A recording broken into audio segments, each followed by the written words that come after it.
Welcome to WayBangla YouTube channel. Photo retouching এর আরো একটি পর্বে আপনাদের সকলকে স্বাগতম। আজকে আমরা আরো একটি ফটো রিটাচ করব, অর্থাৎ ফিক্সড করব। কিছু প্রবলেম আছে ফটোটাতে। তো আপনারা যারা এই চ্যানেলে নতুন বা এই ভিডিওটি নতুন শুরু করছেন তারা আগের দুটি ভিডিও অবশ্যই দেখে নেবেন। এতে করে আপনার আরো কিছু প্রবলেম যেগুলো রয়েছে এগুলো সলভ হবে। তো আমরা সরাসরি ফটোশপে চলে যাই। আমরা এই ফটোটা আমরা ফিক্সড করব।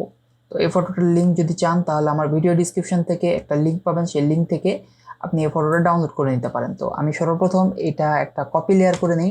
কপি লেয়ার করার জন্য জাস্ট এই লেয়ারটা সিলেক্ট করে এই প্লাসে ছেড়ে দিলাম, অথবা আপনি কন্ট্রোল জে যদি ক্লিক করেন তাহলে কন্ট্রোল জেতেও আপনি এই লেয়ারটা কপি করতে পারবেন। তো আমি জাস্ট নর্মালি কপি করে নিলাম এবং পিছনের লেয়ারটা বন্ধ করে দিলাম।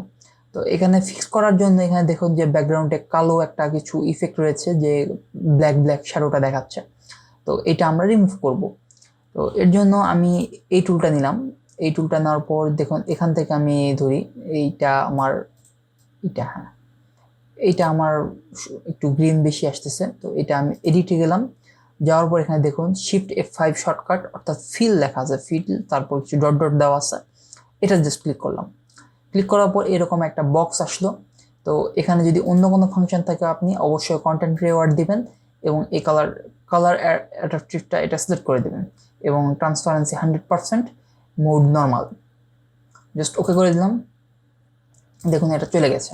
তারপর এই জায়গাটা আমার আরও ব্ল্যাক রয়েছে, এই ব্ল্যাক শ্যাডোগুলো আমি শিফট F5 দিই, কারণ শর্টকাট কিটা আমরা দেখে নিলাম, এতে করে আমার সুবিধা হবে। দেখুন এই ব্ল্যাকগুলো চলে যাচ্ছে। তো আমি শিফট F5 আবার দিতেছি। এভাবে আমি শিফট F5 দিয়ে এই ব্ল্যাকগুলো আমি সরে ফেলছি। দেখুন আমার যতটুকু লাগে বা যতগুলো ব্ল্যাক রয়েছে আমি শিফট ধরলাম। শিফট ধরার পর আমি সবগুলো সিলেক্ট করে নিলাম। এই সিলেক্ট করা মাল্টিপল সিলেকশনের জন্য আমি শিফট ব্যবহার করতেছি। তো আপনারা এইভাবে মাল্টিপল সিলেকশনের জন্য আপনি শিফট ব্যবহার করতে পারেন। তো যেখানে যেখানে আমার ব্ল্যাক শ্যাডোটা রয়েছে আমি সেখান থেকে সিলেক্ট করে নিচ্ছি, জাস্ট আর কিছু না। এবার প্রত্যেকটা ধরে শিফট F5 দিলাম, দেওয়ার পর এটা এন্টার দিলাম, দেখি কি হয়। কোথাও এখানে একটু রয়েছে, এটা আবার করে নেই, শিফট F5। আর কোথাও এখানে খানিকটা রয়েছে, শিফট F5। এখানেও খানিকটা রয়েছে, শিফট F5, এন্টার। জায়গাটা একটু খারাপ লাগছে, শিফট F5। আর কোথাও ব্ল্যাক শ্যাডোটা আমি দেখতেছি না, তারপরেও আমি জুম আউট করে দেখি, কোথাও যদি ব্ল্যাক থাকে তাহলে সেটা আমি আবার রিমুভ করে দেব। না, আর কোথাও ব্ল্যাক দেখতেছি না আমি। তারপরে যদি আপনার সিলেকশন থেকে আপনি ডিসিলেক্ট করতে চান, বা আপনি যেখানে সিলেকশন করা আছে এই সিলেকশনটা যদি আপনি ডিসিলেক্ট করতে চান, তাহলে নর্মালি জাস্ট এখানে সিলেক্টে যাবেন, যাওয়ার পর এখানে দেখুন ডিসিলেক্ট একটা অপশন রয়েছে, ডিসিলেক্ট করলাম, সিলেকশন চলে গেল। আমার এখানে আর এজ নেই। তো আপনি আরও একভাবে করতে পারেন। তো আমি এর জন্য এখানে দেখুন যে লেয়ার প্যানেলে আসলাম, লেয়ার প্যানেলের ব্যাকগ্রাউন্ড লেয়ারটা মানে ফরগ্রাউন্ড লেয়ারটা যেটা কাজ করলাম, তার আগে আমরা দেখে নিই যে এই লেয়ারগুলো কেমন হয়েছে। এটা আমার কাজ করার পরে আর এটা আমার কাজ করার আগে দেখুন একটা বড় পরিবর্তন দেখা যাচ্ছে। তো আমি এই লেয়ারটা অফ করে দিই। অফ করে দেওয়ার পর এখান থেকে আমি আরও একটা লেয়ার নিই, কারণ এটা যদি আমি বড় করে করতে যাই তাহলে আমার কি হয়। এটা আমি রিনেম করে দিলাম, নেম টু, এটা আমি নাম দিলাম। আর এটা আমার ব্যাকগ্রাউন্ড কপি থাক, তাহলে আমি বুঝতে পারবো।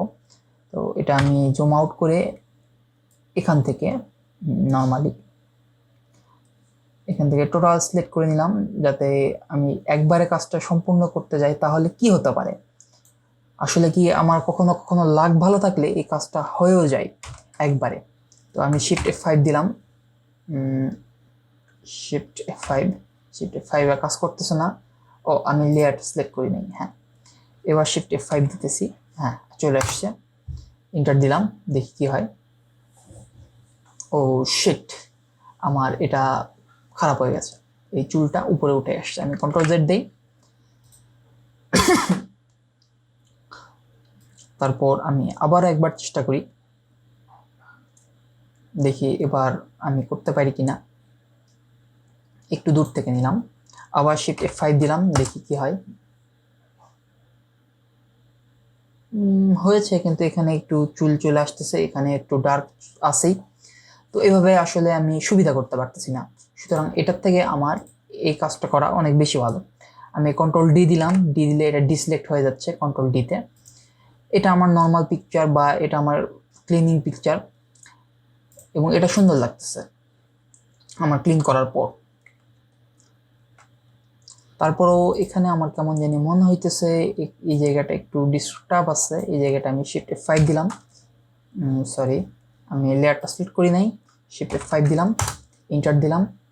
দেখুন প্রত্যেকবারে কাজ করার সময় সিলেক্ট করে নেবেন, বা যে লেয়ারটাতে আপনি থাকবেন সেই লেয়ারটা আপনি অবশ্যই মার্ক করে নিয়ে তারপর কাজ করবেন। এবার ঠিক আছে স্টককে। তারপরেও যদি আপনার মনে হয় কোথাও কোনো রকম ডিস্টার্ব আছে, সেই ডিস্টার্বগুলো আবার ওইভাবে করে নেবেন।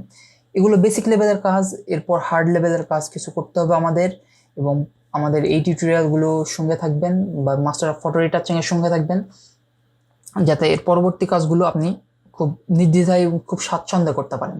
এই জন্য বেসিক লেভেলের টাস্কগুলো আমরা খুব ভালো করে মনোযোগ সহকারে দেখাইতেছি, যাতে আপনার পরবর্তী কাজগুলোতে সুবিধা হয় এবং হার্ড কাজগুলো আপনি ইজিলি করতে পারেন। ধন্যবাদ সকলকে, দেখা হবে পরবর্তী কোনো ভিডিওতে। এবং যদি ভিডিওটি ভালো লাগে তাহলে অবশ্যই লাইক করবেন, কমেন্ট করে জানাবেন ভিডিওটি কেমন হয়েছে। কোনো রকম কমিউনিকেশনের ডিস্টার্ব হলে বা কোনো কিছু বোঝানোর ডিস্টার্ব হলে আপনি আমাকে অবশ্যই কমেন্টে জানাবেন। আরও এ ধরনের কাজ যদি করতে চান তাহলে আমার প্রথম ভিডিওতে দেখানো হয়েছে ফটোগুলো কোথায় পাবেন, সেখান থেকে ফটো কালেকশন করে আপনি আরও কিছু স্যাম্পল তৈরি করবেন বা কিছু কাজ করে নেবেন। এতে করে আপনার আরও কাজ করতে সুবিধা হবে, প্র্যাকটিস পারপাসে সুবিধা হবে। যদি এই ইমেজটি আপনি চান তাহলে এই ইমেজটি ভিডিও ডিসক্রিপশনে আমি লিঙ্কের মাধ্যমে, গুগল ড্রাইভের লিঙ্কের মাধ্যমে আপনাকে দিয়ে দেবো, সেখান থেকে আপনি কালেক্ট করে নিতে পারেন। ধন্যবাদ সকলকে, দেখা হবে পরবর্তী কোনো ভিডিওতে। আজকের জন্য টাটা।